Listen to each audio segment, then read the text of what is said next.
Ya, Riser and Podcast listeners dimanapun Anda berada. Di KBC Rise Podcast kali ini kita ada dalam edisi khusus Hari Kesaktian Pancasila. Memperingati Kesaktian Pancasila 1 Oktober 2021.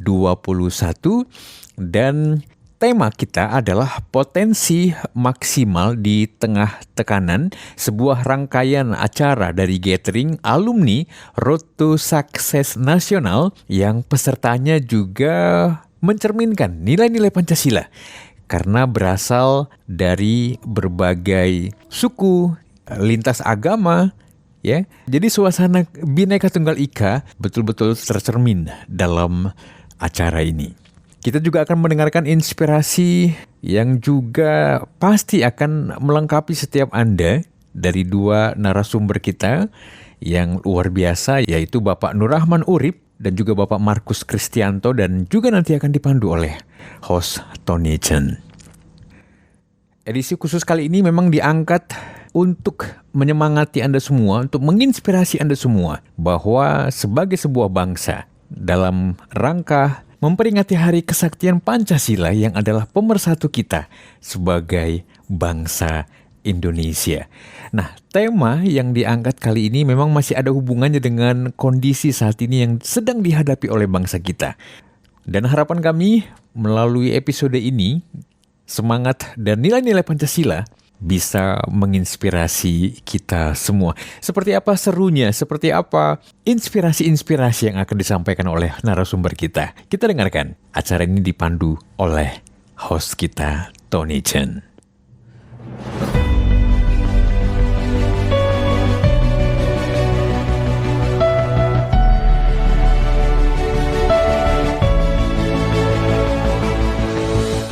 Wow, selamat malam semuanya. Boleh lambaikan tangan semuanya. Apa kabar ibu bapak teman-teman semua? Wow, saya mau sapa dulu ya. Assalamualaikum warahmatullahi wabarakatuh. Shalom, salam sejahtera buat kita semua. Om Swastiastu, Namo Buddhaya, salam kebajikan, salam Pancasila. Karena hari ini adalah 1 Oktober, kita semua sebagai bangsa Indonesia sungguh bersyukur memiliki Pancasila sebagai pemersatu bangsa kita. Ya, saya ucapkan selamat datang buat teman-teman semua. Wow, luar biasa ya. Sebelumnya saya memperkenalkan diri dulu. Nama saya Tony Chen sebagai MC dan moderator Anda pada kesempatan malam hari ini. Saya ucapkan selamat datang buat teman-teman semua, terutama buat teman-teman yang dari seluruh pelosok Indonesia. Nah, lalu berikutnya saya mau menyapa teman-teman semua. Ya, saya mau menyapa teman-teman semua dan saya merasakan di sini hadir dari seluruh Indonesia, betul? Boleh?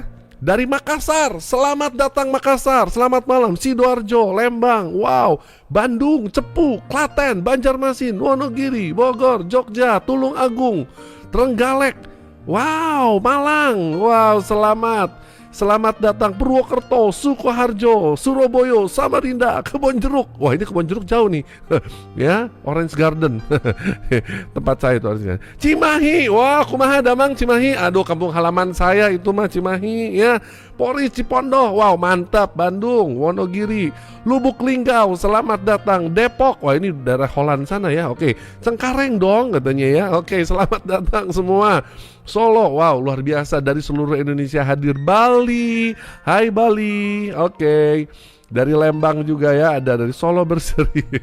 Oke, dari Kedoya Selatan. Oh, ini dari luar negeri juga nih Kedoya ya, jauh banget ya. Oke, Bantul. Wow, luar biasa, keren-keren. Ya, baik. Selamat datang buat Anda sekalian, dan saya mau memberikan penyemangatan buat Anda. Penyemangatannya bagaimana? Penyemangatannya begini. Kalau saya menyapa Anda semua begini ya. RTS, semua harus mengatakan apa?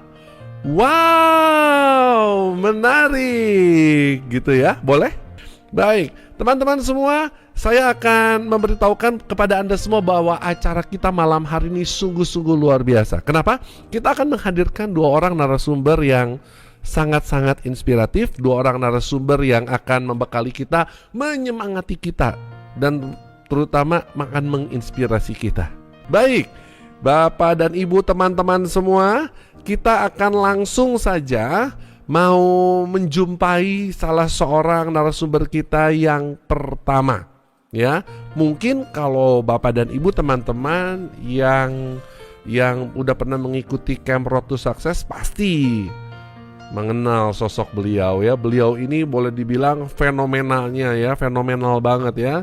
Beliau ini juga orang yang begitu sangat energik ya. Kalau ngomong itu energik, bisa bikin kita ketawa, bisa bikin kita nangis gitu ya. Pasti sudah langsung tahu, saya tahu gitu ya. Oke. Nah, saya akan memperkenalkan dulu profilnya. Ya, beliau adalah seorang board of advisor dari Masters Hand Foundation, senior trainer dan speaker, terutama dalam bidang leadership dan motivasi. Ya, dan luar biasanya lagi, beliau juga masih sampai hari ini sebagai ketua program Road to Success KBC. Ya, beliau punya pengalaman bekerja sebagai profesional. Ya, beliau bekerjanya di bidang desain ya, art and design, desain grafis.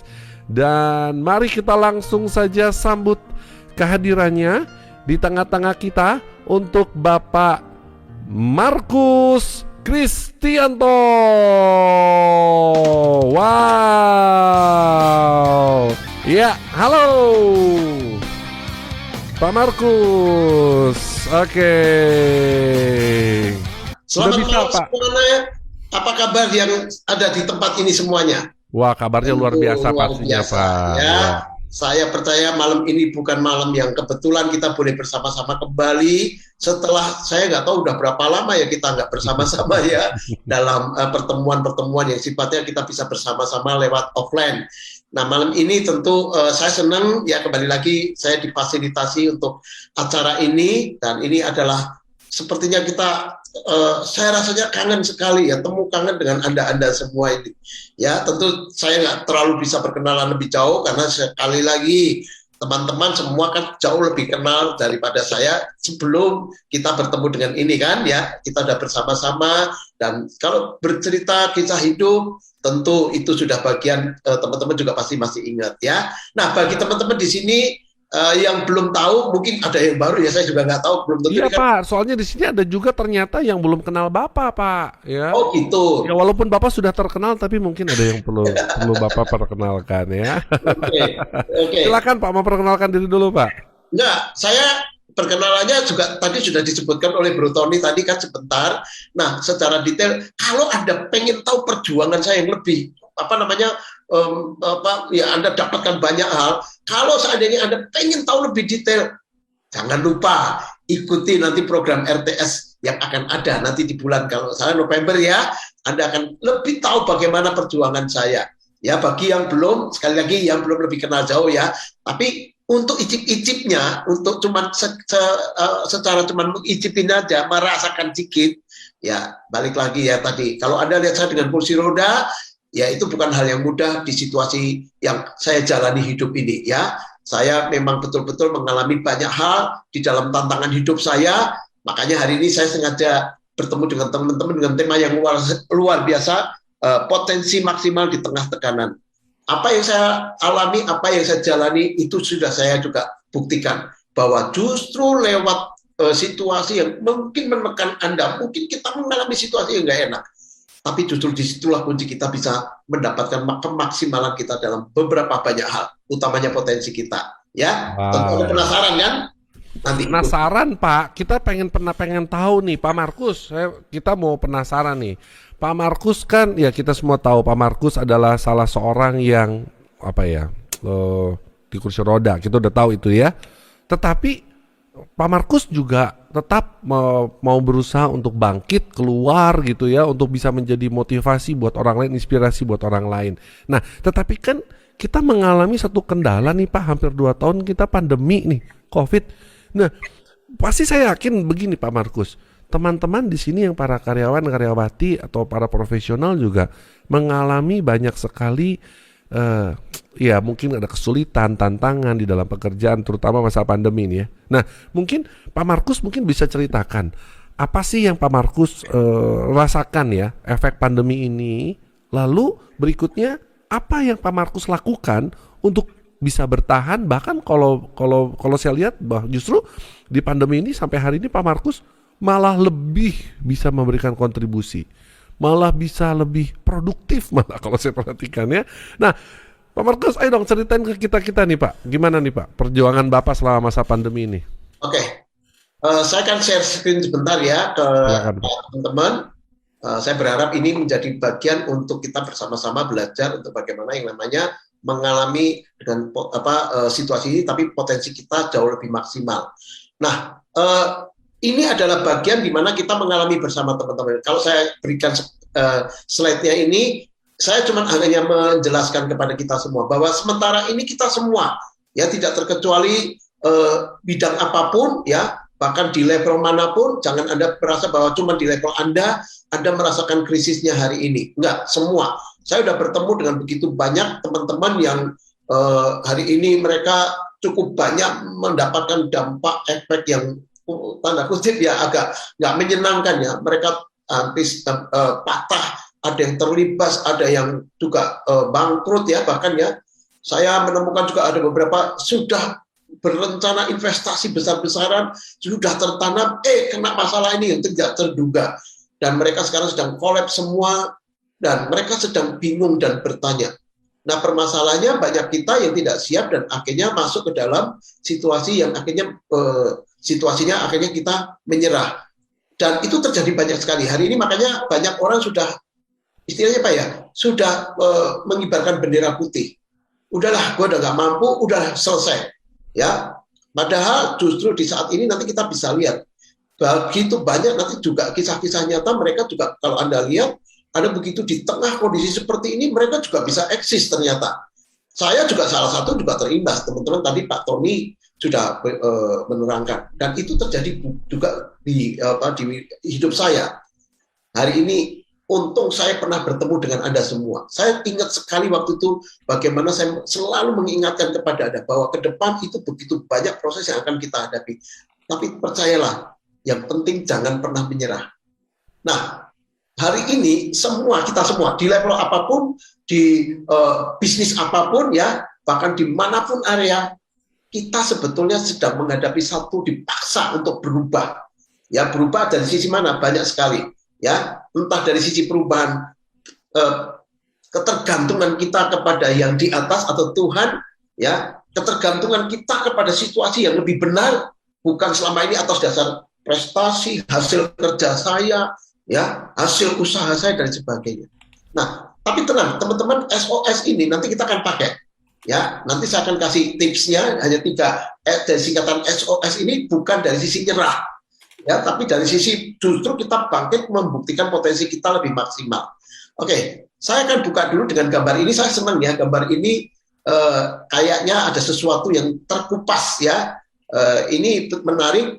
Sepertinya istilahnya gini, Corona ini atau krisis yang terjadi sekarang ini banyak sekali membukakan orang-orang lewat potensinya yang selama ini dia tekuni secara terus-menerus, secara kontinu, bahkan ada yang turun-temurun. Padahal sebetulnya begitu kita menghadapi ini, mereka banyak yang terbuka juga. Saya juga banyak mendapatkan banyak orang pebisnis berubah. Ya, dulu yang mungkin mereka hanya itu aja yang dikerjakan. Dipikir itu sudah sesuatu yang maksimal potensinya. Padahal masih jauh, ternyata waktu dia berubah dari bisnisnya dia, waktu dia berubah dari arahnya kegiatan dia, ternyata juga berhasil. Dan itu yang membuktikan hari ini, gambar ini rasanya relevan ya dengan kehidupan kita. Banyak kita dibukakan sesuatu karena situasi Corona ini. Ini yang kalau saya berharap menjadi potensi maksimalnya di sini. Kenapa? Karena ternyata kita masih ada potensi-potensi yang lain yang belum dimaksimalkan. Nah, keadaan inilah yang kita harus mulai bisa belajar. Jangan-jangan teman-teman juga ada. Tapi dengan satu catatan, syaratnya apa? Nah, ini yang akan masuk kepada pemahaman kita di malam ini, 3 prinsip SOS. S yang pertama adalah, di dalam kita mau menjadi maksimal di dalam potensi kita pada saat ada tekanan, sekali lagi di situasi yang sekarang ini, semua orang juga mengalami. Pertama, S yang pertama adalah sikap proaktif, bukan reaktif. Ayo kita jujur pada diri sendiri, lebih banyak yang mana? Reaktif Anda atau proaktif Anda? pada saat menghadapi krisis-krisis yang sekarang ini, pada saat menghadapi tekanan situasi yang di seluruh area ini. Saya banyak menemukan justru yang reaktif. Ini kenyataannya, ya. Sekali lagi survei sudah membuktikan. Kenapa? Hoak-hoak begitu rupa, kadang-kala justru saling forward, yang keadaannya saling malah menakutkan, mengkhawatirkan, ya kan? Belum sudah dikasih berita yang macam-macam. Aduh, seakan-akan kita ini diteror dari segala sisi. Saya mengalami juga. Hari ini aktivitas hidup saya, pekerjaan saya yang dulu terbang ke sana kemari, ya, ngisi ke sana kemari, waduh, hari ini semuanya berhenti, ya, tidak ada secara offline lagi. Tapi apakah reaksi saya? Apakah saya marah-marah? Apakah saya mengutukin keadaan? Apakah saya komplain kepada siapa? Semuanya juga mengalami hal yang sama. Justru kita mulai cari lebih proaktif. Apa yang bisa kita lakukan yang tidak mesti dengan cara yang sama? Ini yang kita perlu tahu. Dan itu yang terjadi. Saya di level profesional, mungkin Anda juga sama, pekerjaan dan sebagainya. Pak, aku sekarang sudah nggak dibutuhkan di area ini. Loh, kan bisa dicari-cari yang lain. Saya hari ini juga sama. Ya, saya training, mungkin dulu-dulu Anda ketemu saya ngomong begini. Tapi hari ini saya bisa. Lewat online, saya menyusun sesuatu bahan yang dulunya saya nggak mampu. Sekarang saya sedang berusaha ke situ dan rupanya ada kemampuan ke sana. Dulu saya nggak bisa kutak-kutik secara IT. Hari ini saya mengelola web bersama-sama dengan teman saya. Yang dulu saya nggak ngerti sama sekali, yang dulu saya bingung sama sekali, yang tidak ada di dalam kapasitas saya. Tapi karena situasi corona ini, ternyata saya mampu juga, saya bisa juga. Ya, itulah manusia. Apa yang Anda hadapi sekarang? Jangan hanya bereaktif, tapi cari proaktif, menjadi proaktifnya. Ya, cari solusi. Yang kedua, O-nya, orientasi pada tujuan mulia. Nah, ini kenapa saya katakan ini, saya ingatkan kembali. Teman-teman semua di sini, Anda semua sudah tahu, ya, sudah dibekali yang namanya pengajaran atau mungkin pemahaman mengenai tujuan mulia. Ingat, saya juga mempraktekkan ini. Waktu menghadapi semuanya ini, saya tahu tujuan mulia saya apa selama ini. Saya bekerja untuk siapa? Saya melakukan semuanya ini untuk siapa? Saya apakah fokusnya hanya untuk uang? Saya yakin hari-hari ini kita sedang dites semua, kita sedang discreen, kita sedang diuji. Di saat Anda gajinya dipotong, saya mengalami juga di saat semuanya pendapatan kita berkurang, apakah kita masih punya orientasi yang salah? Hanya ngomel dan fokus kepada masalah ini, lupa tujuan mulia kita. Padahal kita sudah setuju, ya, kalau kita waktu ikut campnya kita semua sama. Tujuan satu-satunya adalah tujuan mulia di dalam proses apapun, apalagi di dalam pekerjaan. Nah, hari ini sama, hanya bukan di pekerjaan, di keluarga, 6 harta itu nyaris semua kena rata-rata kita. Ya, cuma dari sisi-sisi yang secara kualitas juga berbeda-beda. Namun semua coba kalau Anda tarik kepada tujuan mulia, Anda akan lebih bisa mendapatkan potensi Anda secara maksimal di bidang yang Anda jalanin selama ini. Sekalipun kondisinya seperti ini. Dan itu yang saya alami juga. Jadi cuma saya ingatkan teman-teman, ya, mumpung kita udah berapa lama nih, mudah-mudahan RTS ini membuat kita juga teringat lagi. Ingat tujuan mulia kita tuh kemana ini selama ini. Ya, selama krisis apakah kita masih bisa bertahan konsisten dengan tujuan itu? Kalau mulai belum, yuk balik lagi kepada nilai-nilai mulia kita. Yang terakhir dari S-nya adalah siap dengan perubahan. Sekali lagi, corona memaksa kita untuk berusaha, yuk jangan masuk kepada zona nyaman kita. Karena zona nyaman itu bentuk kematian yang secara alami membawa Anda kepada situasi itu. Artinya kematian potensimu, kematian yang engkau bisa lakukan banyak hal. Kan kenapa? Kecenderungan kita, kalau kita sudah masuk zona nyaman, kita biasanya nggak mau menggunakan potensi lagi. Nah, krisis ini memaksa kita. Saya berharap perubahan jangan dianggap ancaman. Sekali lagi, perubahan jangan engkau anggap ancaman. Karena semakin kau anggap ancaman, semakin kita kalah. Potensi kita nggak akan muncul. Hari ini banyak sekali saya juga mendapatkan potensi diri saya yang selama kemarin saya nggak pernah dapatkan. Saya nggak pernah kuat pertajam. Saya nggak pernah mencoba. Ternyata waktu saya mencoba, ternyata waktu saya jalani bisa juga tuh. Inilah saya berharap SOS ini jangan ditanggapi sisi yang negatif, tapi menjadi 3 kunci poin. Yang terakhir saya cuma kasih kuncinya di dalam menghadapi masalah.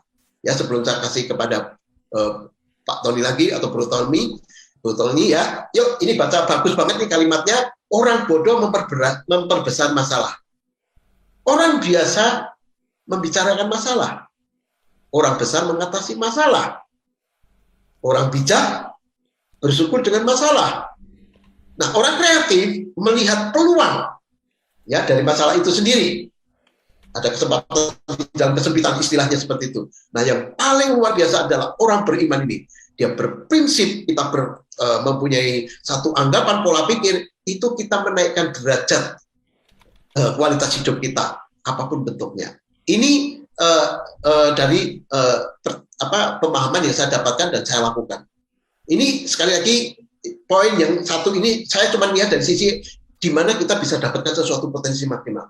Tapi saya juga akan berikan kekuatan khusus kepada teman-teman ya. Sekali lagi ini gini, kepada teman-teman yang sedang mengalami ini. Ya Pak, kan hari ini buktinya nyata bahwa saya bangkrut Pak. Pak, buktinya hari ini saya memang sedang terkendala masalah omsetnya saya. Pak, hari ini saya sedang dikeluarkan dari perusahaan Pak. Pak, hari ini saya dipotong gaji dan sebagainya. Saya yakin hal itu juga beberapa teman-teman saya alami dan saya juga mengalami. Tapi gini, bahwa yang namanya Anda bisa bertahan, bahwa yang namanya Anda bisa berjuang, bahwa Anda yang namanya tidak pernah patah di dalam menjalani semua ini, termasuk pada saat habis-habisan, itu juga potensi maksimal. Potensi maksimal dari mana? Dari cara Anda mengelola krisis ini sendiri. Jadi sekali lagi ya, kemenangan ini tidak mesti Anda dapatkan duit gede, Anda dapatkan omset besar, Anda bisa lebih berhasil dari bisnis yang berbeda, bukan hanya itu. Sekalipun itu ya, tapi lebih percaya lagi saya katakan adalah malam ini, saya kuatkan kepada teman-teman seluruh alumni RTS ini, ataupun bahkan yang sudah mendengar dari pemaparan saya ini. Percayalah bahwa di situasi yang tidak enak pun itu juga menjadi potensi Anda di dalam kemaksimalan hidup Anda. Kenapa? Dari Anda mengelola keluargamu, harta nyaris kita juga kena semua di sini. Keluarga Anda bagaimana selama ini malah berantem, tapi Anda bisa kelola dengan baik. Ternyata di sini potensi Anda muncul. Keuangan, dengan minimnya Anda bisa mengelola. Wah, itu potensi yang luar biasa. Hari ini Anda yang lupa olahraga, lupa dengan kesehatan, hari ini disadarkan, itu juga namanya potensi yang Anda sadar diri dengan kebutuhan 6 harta ini. Ya, apapun bentuknya, banyak sekali yang kita ekspresikan atas masalah itu sendiri. Baik, saya dorong, saya cuma menguatkan sebagai bagian saran saya kepada teman-teman semua, di situasi apapun, di kondisi apapun, di bisnis sekarang sedang mengalami apapun, jangan pernah patah. Justru potensi Anda diuji di tempat ini. Ya, potensi mengelolanya, potensi kuatnya, dan tenang aja. Kalau itu sudah Anda dapatkan potensi yang lainnya, yang istilahnya lebih disenangkan, lebih Anda dianggap sukses, itu pasti akan lebih bisa Anda kelola dengan benar. Baik, terima kasih. Itu yang bisa saya sampaikan, Pak Tony. Baik, wow, luar biasa. Keren banget Pak Markus. Boleh berikan tepuk tangan yang luar biasa buat Pak Markus.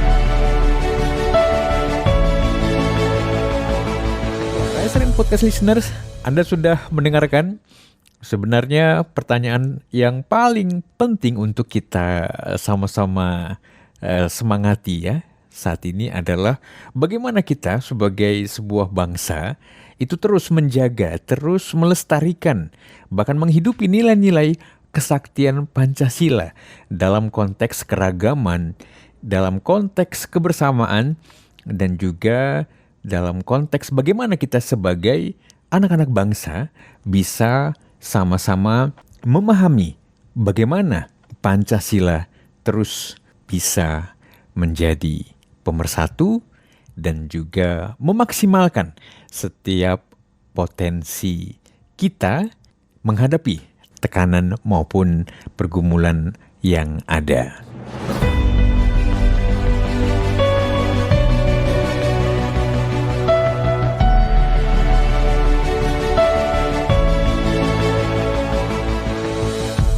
Oke, baik teman-teman semua.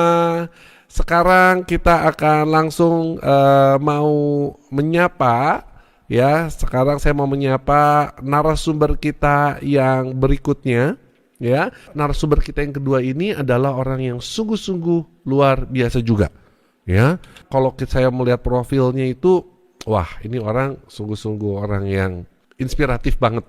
Ya, beliau adalah seorang yang pernah menjabat sebagai wakil duta besar Republik Indonesia di Rusia. Beliau juga pernah menjadi duta besar Republik Indonesia untuk Kerajaan Kamboja. Wow, dari apa yang saya pelajari, dari berita yang saya terima, bahwa seorang Pak Nur Rahman Urip namanya, dia kemana-mana masih pakai bis umum, kemana-mana masih naik bis kota. Dia tidak melihat bahwa pekerjaannya yang wow itu, ya, yang pernah menjabat ini itu dengan segala fasilitas negara, itu merupakan sesuatu yang harus dipertahankan. Tetapi justru dia sungguh-sungguh memberikan teladan bagaimana seorang abdi rakyat yang merakyat. Langsung saja saya akan undang kehadirannya di tengah-tengah kita, kehadiran Pak Nur Rahman Urip. Selamat datang Pak Nur. Wow. Selamat malam Pak Nur. Selamat malam. Selamat malam, luar biasa. Sehat Pak? Alhamdulillah. Alhamdulillah. Baik Pak Nur, saat ini saya ucapkan selamat datang di acara Gathering Nasional RTS Pak. Ini Terima kasih. event virtual pertama loh Pak. Dan di depan Bapak di tengah-tengah kita ini ada 361 partisipan Pak. Banyak sekali. Terdiri dari ada alumni RTS, ada pimpinan perusahaan, dan ada juga teman-teman yang mungkin belum pernah mengikuti RTS tapi semangatnya sudah semangat RTS banget nih Pak. Silakan Pak Nur untuk menyapa mereka terlebih dahulu, silakan Pak. Assalamualaikum warahmatullahi wabarakatuh. Selamat malam, salam sejahtera, Om Swastiastu, Namo Buddhaya, salam kebajikan, Rahayu. Senang sekali saya bisa jumpa dengan para alumni dan peserta maupun para pengusaha yang mengirimkan peserta pada acara ini. Saya ingin melakukan satu flashback pada waktu saya juga pernah ikut Sukses Sejati di Lembang tahun 2008. Pada saat itulah saya kemudian mengusulkan kepada panitia bahwa acara ini luar biasa bagus dan perlu dikembangkan dari sisi kuantitas maupun kualitas dengan melakukan pendekatan sifatnya adalah inklusif. Karena saya pikir acara tersebut Sukses Sejati luar biasa. Jadi saya menganggap bahwa ini alangkah baiknya kalau pendekatannya bersifat lintas agama. Sehingga betul-betul kita ingin membangun satu Indonesia. Ini ada akhirnya setelah beberapa lama dibentuklah Road to Success. Dan saya sempat mengisi beberapa kali dan saya senang mendengar bahwa banyak sekali kemajuan yang sudah dicapai dan bahkan alumninya juga sudah lebih dari 6.000 orang. Suatu hal yang sangat bagus. Dan saya pikir ini sudah merupakan satu komunitas. Satu komunitas yang orang-orangnya itu sehat walafiat, waras, lahir dan batin. Kenapa? Karena dari sejak awal yang saya cermati, Anda berusaha atas dasar keimanan. Ini yang saya pikir sekarang ini sudah merupakan hal yang langka. Karena itu sebetulnya kegiatan RTS perlu terus dikembangkan agar dapat menjadi satu kegiatan sifatnya nasional. Kenapa? Saya melihat bahwa kegiatan ini benar-benar tujuannya sangat mulia. Kenapa mulia? Karena ini dapat pada gilirannya itu mewujudkan yang menjadi cita-cita bangsa ini, membangun yang namanya hubungan industrial Pancasila. Inilah sebetulnya yang membuat saya pada waktu di Lembang itu melemparkan gagasan ini. Bahwa alangkah baiknya tidak hanya membuat semacam interfaith dialogue, tapi juga satu interfaith cooperation. Dan di RTS inilah terjadi hal itu. Di mana terjadi suatu sharing antara pengusaha, karyawan, dan mudah-mudahan pada suatu ketika itu nanti libatkan juga pemerintah. Ini sebenarnya satu persoalan besar yang harus bisa diatasi berdasarkan pendekatan bottom up. Ini persoalan yang saya pikir sudah dirintis melalui kegiatan KBC, dan ini saya pikir perlu ditingkatkan.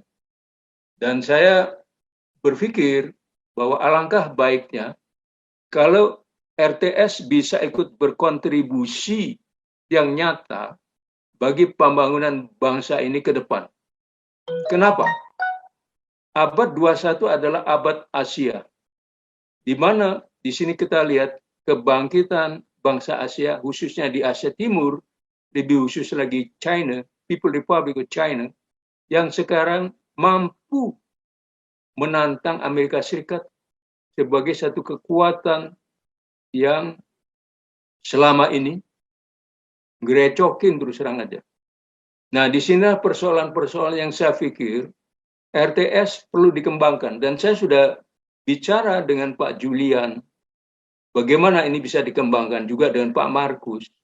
Karena ini buat saya sebagai seorang pensiunan, sebagai seorang senior citizens, ini melihat masa depan bangsa ini, itu akan bisa diperbaiki kalau masyarakatnya itu sadar bagaimana memperbaiki dirinya. Dan ini sebenarnya apa yang diajarkan di dalam RTS sebetulnya. Jadi saya melihat ke depan ini memang harus difikirkan bersama oleh para alumni, ya. Bagaimana agar ini menjadi satu komunitas masyarakat Indonesia yang punya jiwa patriot sejati Indonesia. Di sini sebetulnya kalau kita merenungkan sebagai orang Islam, ya, Anda tentunya melakukan sholat. Saya ingin mengajak Anda merenungkan kata-kata yang dalam bahasa Indonesia setiap mengawali sholat. Ya, Anda mengatakan, sesungguhnya sholatku, ibadah, hidup dan matiku hanya untuk Allah, Tuhan semesta alam, dan sesungguhnya dari sejak awal aku sudah Muslim. Kawan-kawan yang Muslim, saya ingin ingatkan, pernahkah Anda merenungkan makna dari ucapan Anda di depan Tuhan? Pernahkah Anda menyadari bahwa Anda berikrar pada Tuhan pada saat itu? Dan ikrar itu Anda ucapkan 5 kali dalam satu hari, bahkan 2 kali, yaitu sholat duha maupun tahajud. Ini adalah persoalan serius untuk bangsa ini. Kenapa? Karena selama ini rakyat terus terang saja itu tidak diberikan pemahaman mengenai makna beragama secara benar. Nah, melalui RTS ini sebenarnya hal-hal ini diangkat secara tidak langsung. Bahwa kawan-kawan pengusaha berpikir dan yakin perusahaan yang mereka kelola itu adalah milik Tuhan. Dan mereka hanya mengelola. Karena itu mereka harus memperlakukan karyawannya sebagai manusia, sebagai sesama. Mewongke, memanusiakan. Ini saya kira satu konsep yang luar biasa. Sungguh luar biasa. Inilah sebenarnya yang harus kita bangun bersama-sama melalui RTS ini pada gilirannya untuk menyadarkan elit kekuasaan bahwa mereka itu betul-betul seharusnya menjadi abdi rakyat. Bukan dibalik rakyatnya abdi. Tadi saya dibilang, dipromosikan, kok mau-maunya Pak naik bus? Ya ngapain lagi? Harus punya rasa sindrom, nggak ada gunanya. Karena tiap orang itu punya saatnya. Mempunyai panggung, atau dia jadi penonton, atau dia menjadi tutor. Inilah yang sebetulnya kita perlu membangun kesadaran bersama. Nah, melalui RTS ini, saya pikir banyak sekali yang bisa dikembangkan sehingga program-program STS yang tampaknya akan terus disempurnakan itu akan membangun satu mindset baru bangsa ini, khususnya di bidang pengusahaan, entrepreneurship. Ini saya kira sesuatu yang luar biasa, dan karena itu kita harus sadar bahwa hidup ini sebenarnya adalah seperti garis lurus. Garis itu kan ada titik awal dan titik akhir. Titik awal itu adalah saat manusia lahir, dan titik akhir pada saat manusia itu dipanggil oleh penciptanya. Triliunan titik-titik itulah yang kemudian menjadi garis, dan setiap manusia itu sebetulnya mengukir nasibnya, sehingga garis titik-titik itu akhirnya akan menjadi garis yang lurus atau berliku-liku. Tergantung disinilah keimanan kita. Nah, disinilah yang perlu kita berpegang pada 3 hal penting. Pertama, semangat. Tadi Pak Markus sudah menguraikan dalam bentuk SOS. Ya, spirit. Karena kalau orang tidak punya spirit, dia tidak merasa lagi hidup ada gunanya, saya kira dia sudah lama-lama akan sirna. Yang kedua, disiplin. Saya kira ini juga sangat ditekankan melalui RTS ini. Yang ketiga, hope. Jadi selalu punya harapan. Karena Tuhan berfirman, di balik kesukaran selalu ada kemudahan. Itu tadi Pak Markus menguraikan dengan bagus sekali itu. Apa itu manusia bodoh, apa itu manusia biasa, apa itu manusia besar, manusia bijak, manusia kreatif. Ini saya kira contoh-contoh perumpamaan yang tadi digambar oleh Pak Markus. Saya hanya menggarisbawahi apa yang dikatakan, dan itu benar. Bahkan Theodore Roosevelt, istrinya Rosalind, itu mengatakan, big ideas discuss ideas, average ideas discuss event, small ideas discuss person. Nah, di sini justru di RTS itu yang dibicarakan adalah ideas. Bagaimana hidup mulia? Itu luar biasa. Jadi kawan-kawan alumni tentunya ingat ya, kita perlu melakukan satu refleksi dari pengalaman-pengalaman yang lalu ke depan, apa yang perlu kita lakukan di dalam suasana yang penuh tekanan ini. Karena sebetulnya antara tekanan dan tenaga baliknya itu luar biasa.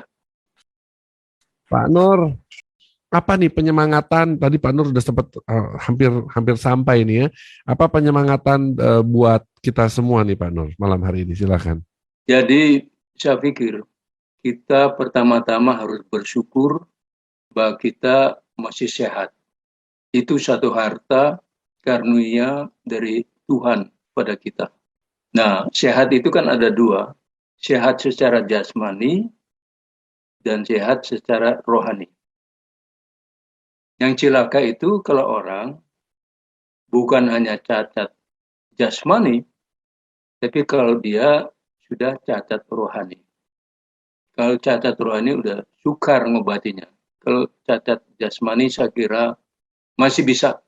Dan contohnya kita bisa lihat sendiri bagaimana Pak Markus dengan keterbatasannya, tapi beliau mampu hidup dengan sempurna. Meskipun secara fisik tidak sempurna. Itu luar biasa.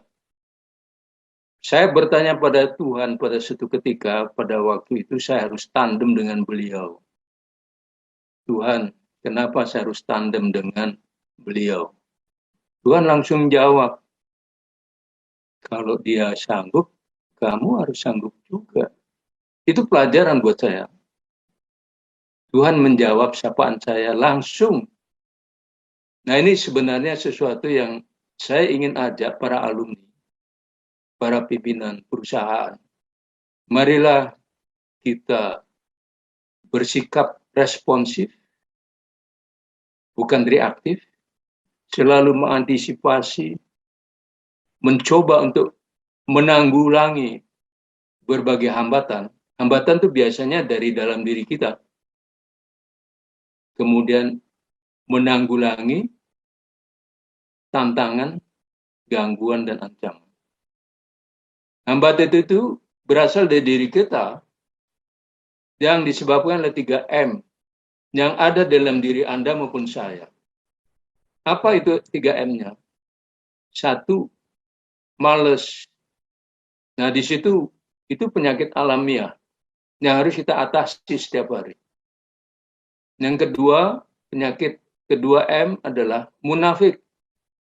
Itu adalah hambatan dari dalam diri kita yang membuat hubungan kita dengan orang lain, dengan sesama, dengan masyarakat, itu menjadi terganggu, amat terganggu.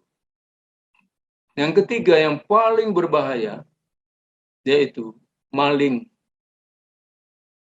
Nah, ini sangat menular ini. Jadi 3 penyakit ini adalah sumber penyakit sosial yang harus kita berantas, harus kita atasi. Ini tentunya terpulang pada kita masing-masing.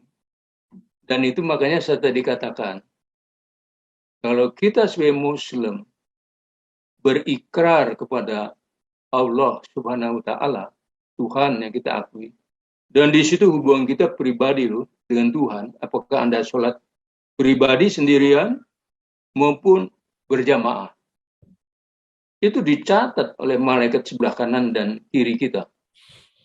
Nanti pada waktu kita jiun, selesai masa hidup kita akan ditanya, apa yang kamu lakukan dengan talenta yang sudah aku berikan? Apakah kamu kubur saja atau kamu manfaatkan untuk kepentingan sesama dan lingkungan? Itulah yang membuat orang itu hidupnya mulia. Kenapa mulia? Karena dia bermartabat. Kenapa bermartabat? Karena yang nama seseorang itu tidak bisa dibeli, tidak bisa diukur. Nama itu akan selalu diingat seseorang. Apalagi kalau Anda suatu ketika menjadi pemimpin. Nama Anda akan selalu dikenang. Apa yang sudah dibuat oleh Anda sebagai pemimpin. Demikian juga di perusahaan. Anak buah, karyawan tentunya akan ingat seumur hidup. Kalau mereka merasa diperlakukan secara manusiawi dan juga dilengkapi kebutuhan hidupnya, mereka akan bersyukur dan akan mendoakan pimpinan perusahaannya akan makin maju. Karena di RTS kita diajarkan bahwa perusahaan itu bukan milik kita sebetulnya, tapi milik Tuhan. Dan kita hanya mengelola perusahaan tersebut. Disinilah esensi-esensi hidup yang saya pikir itu sangat luar biasa yang diajarkan melalui RTS. Saya senang sekali bisa bincang-bincang dengan Anda sekalian, dan saya berharap kita akan tetap bisa jumpa lagi di lain waktu, sehingga pertemuan kita bukan yang pertama dan terakhir, karena tentunya banyak hal-hal saya sebagai seorang senior citizen punya jam terbang yang saya perlu berbagi dengan Anda, sharing, karena yang namanya jam terbang itu tidak bisa dibeli. Nah, di sini hanya bisa dilakukan dengan kegiatan mentoring, mengajarkan. Dan disinilah sebetulnya yang diperlukan. Bukan saya memberi contoh, tapi harus bisa menjadi contoh. Dan ini paling berat. Terus terang, jujur saya paling berat.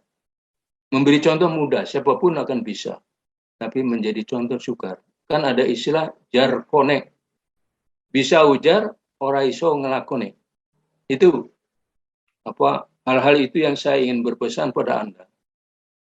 Jadi karena hidup kita ini bermanfaat buat orang lain, sehingga kita akan dinilai bermartabat di mata Tuhan. Bukan di mata manusia, karena Tuhanlah yang memberikan kita hidup, yang menghidupi kita, dan yang pada saatnya Dia akan memanggil kita kembali. Terima kasih. Wassalamualaikum warahmatullahi wabarakatuh. Waalaikumsalam warahmatullahi wabarakatuh. Wow, berikan tepuk tangan yang luar biasa dong buat Pak Nur Rahman. Wah, luar biasa. Sungguh-sungguh sangat menginspirasi loh Pak Nur. Ya. Dan terima kasih Pak Nur buat kesediaannya berbagi buat kami semua pada malam hari ini. Doa kami agar Pak Nur senantiasa selalu diberikan kesehatan. Doa kami semoga Pak Nur selalu bisa menginspirasi lebih banyak lagi orang dan bisa menjadi mentor, menjadi bapak bagi kami semua. Terima kasih Pak Nur buat kebersamaannya pada kesempatan malam hari ini. Terima kasih. Boleh berikan sekali lagi tepuk tangan yang luar biasa buat Pak Nur.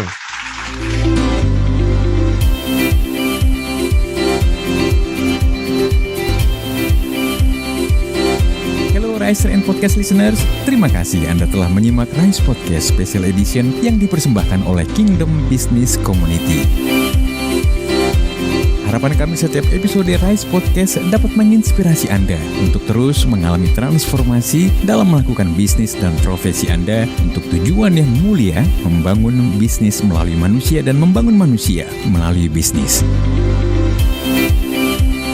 Kami mengajak setiap Anda dan perusahaan Anda untuk bergabung bersama kami dalam komunitas Kingdom Business Community. Secara bersama, kita bisa bertumbuh, berkembang, dan sukses, serta dapat berkolaborasi dalam gerakan kepedulian kepada sesama untuk Indonesia yang lebih baik. Untuk dapat bergabung, silahkan kunjungi website Kingdom Business Community di www.kbc.or.id atau hubungi Sekretariat Nasional KBC di 0817 131 257. Sekali lagi, www.kbc.or.id.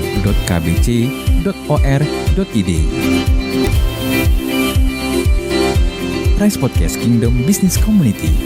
We podcast with heart. Sampai jumpa.